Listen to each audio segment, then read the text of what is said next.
Please welcome Bjørn Haugland, Chief Technology and Sustainability Officer of DNV GL.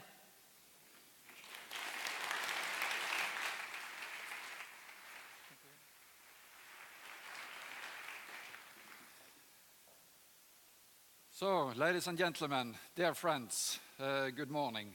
And thanks a lot to Partnership for Change for taking this initiative and bringing us all together on this important topic, the world we want, and methods for lasting social impact. Thank you also for inviting me to share my reflection on how we can enable the transition to the world we want. Hopefully, what I will say to you today will inspire you also to read our report, which will be available for you outside, which expand a lot on the talk I will have today within sustainability and how we can create a change. So as mentioned, DNV was founded in 1864. So that means this year we celebrate our 150th anniversary. And where industrialization was the great project for the last 150 years, sustainability have become the greatest project of our time. So we are today 17,000 employees in more than 100 countries around the world. And we share the same vision for a global impact for a safe and sustainable future.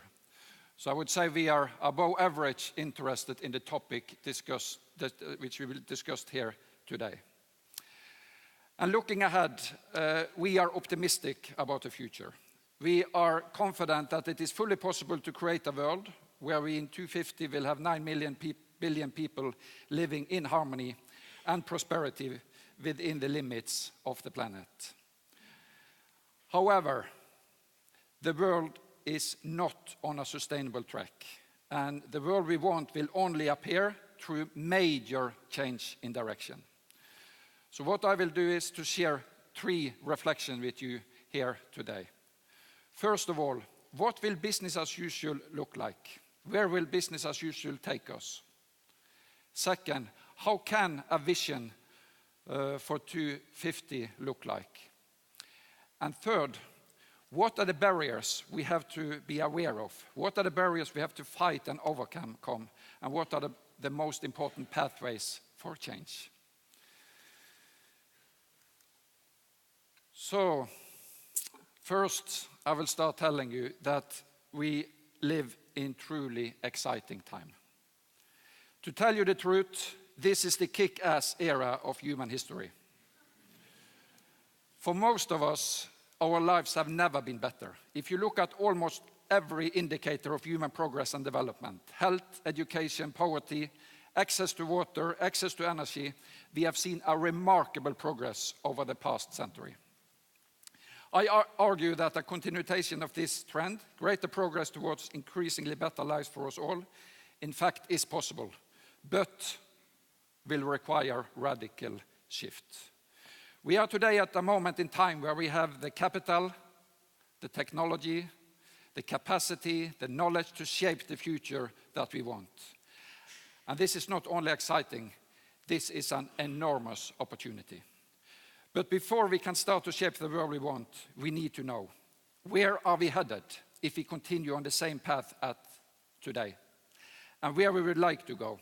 How does a safe and sustainable future look like? So let me start with business as usual. Where are we headed? The key take-home is that the future isn't what it used to be. Basically, past progress, whatever you track, GDP growth rates, poverty reduction rate, child mortality rates, etc., is not a good measure of future prosperity. We can no longer look at the past to estimate the future. And why is this? This is because the growth that has taken us so far has come at an expense of the natural environment surrounding us. We, human beings, have for the first time in history become what we call a planetary force. Essentially meaning that what we do affect fundamental Earth systems. We are changing how the planet works, and we are changing it in a negative direction. So then, what will the world in 2050 look like if we continue what we are doing today? The environment in 2050 is warmer, less diverse, and more intense. 65% of megacities, home to 10% of the world population, are at risk of sea level rise. The society in 2050 is crowded, unequal, and unstable, and 9 billion people are starting to feel the pressures of deteriorating environmental conditions. The global economy in 2050 is struggling with slowing growth rate and widening disparity. In short, we are heading towards a world that will be increasingly difficult to live in. So in some aspect, we might be the peak generation. This is as awesome as it gets. But it also entails a heavy moral responsibility and obligation for the coming generation. So how we organize our society and economies today is in fact undermining our future prospects. If we continue what we are doing today, we are handing over to our children a planet in far worse condition than the one we inherited. Or to quote the famous Chinese Lao Tzu, if you do not change direction, you might end up where you are heading. So, but of course, the outlook is not set in stone. These are more projections, likely outcome of activities that we are doing today. This is not where we have to go. And most importantly, this is not the world we want. And I don't know how old this girl in the picture is, but I have a son who is 12 years today, and in 2050 he will be at my age. So it is kind of about time to start to define the world we want.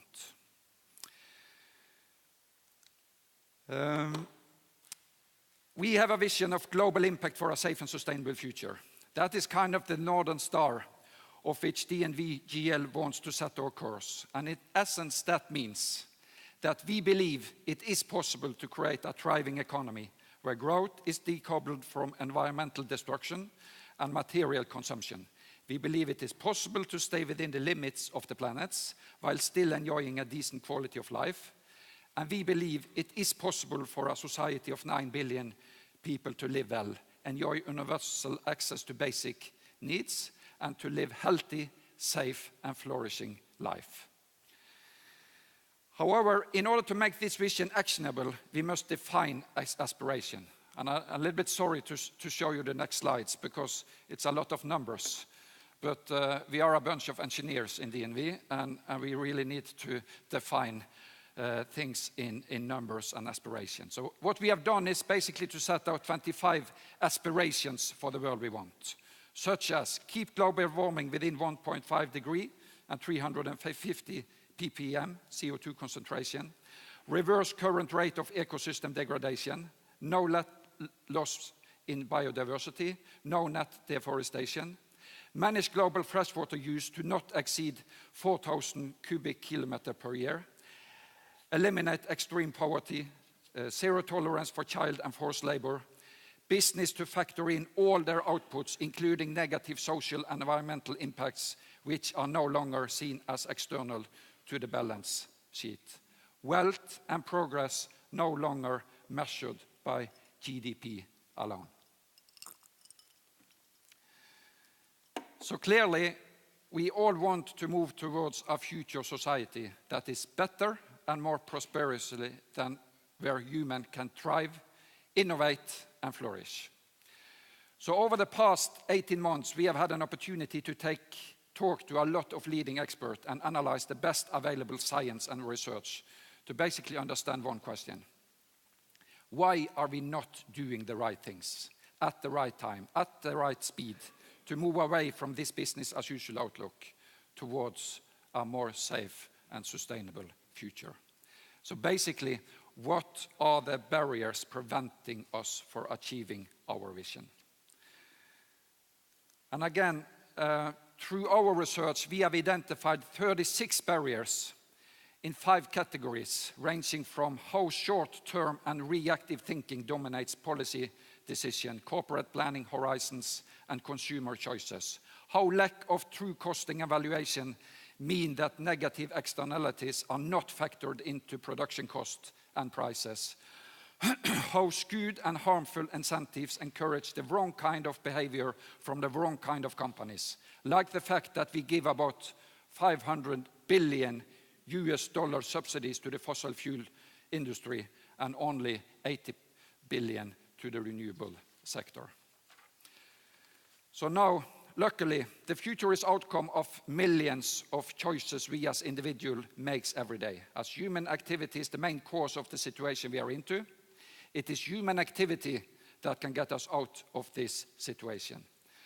And we have identified 3 broad pathways and 20 actions that we believe is crucial to change the course.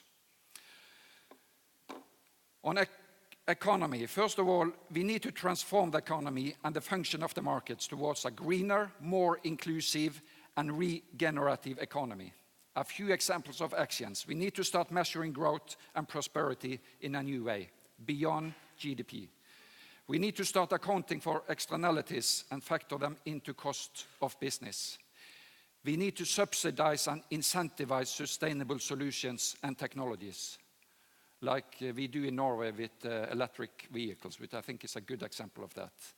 And we need to design stuff in a circular way. On governance, we need to start governing from the long term, install good governance and decision-making for a sustainable future, overcome short-term thinking and decision based on immediate political gains. It means moving to a long-term strategy, policy-making and planning, whether public or private domain. And society, finally, create a stable and prosperous society of the future.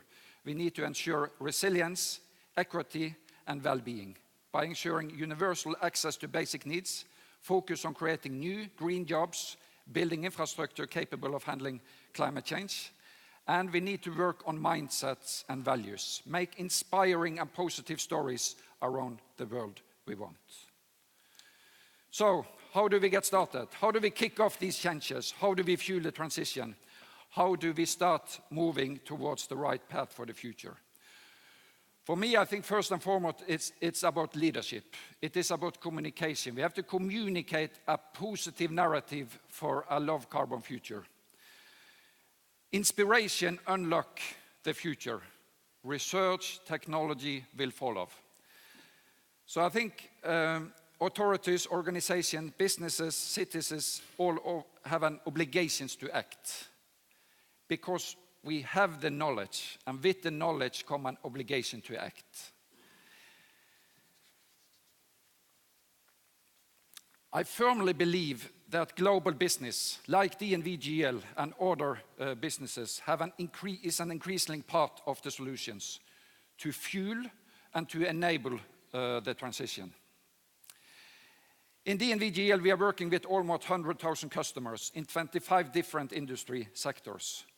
And we will relentlessly continue to share our vision to our customers and stakeholders and translate it into the industry sectors we are active in order to make pathways for sustainable development. There is also a lot of positive and inspiring sustainability initiatives going on globally, and I encourage everybody to help to scale them.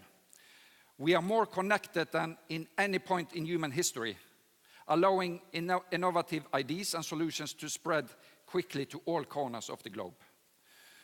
We are supporting a global initiative which is called Sustainia, where we every year identify the 100 most sustainable solutions in the world. So we will have a launch of the next 100 solutions at Høvik, 16th of June. It is an invitation to all of you outside, and I really hope you will support us and take a look at all these solutions. So to round off, we need to start governing for the long term, as if the future matters. Nations, industry sectors, companies should follow our lead and develop long-term vision and strategies. And this is my call to you today. How does the world you want look like?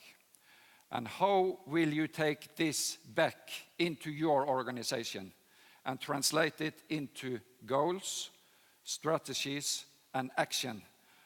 Because I think we can all make a contribution. Nobody can do everything, but everybody can do something. Or to quote Dalai Lama, if you think you are too small to make a difference, try sleeping with a mosquito. Thank you.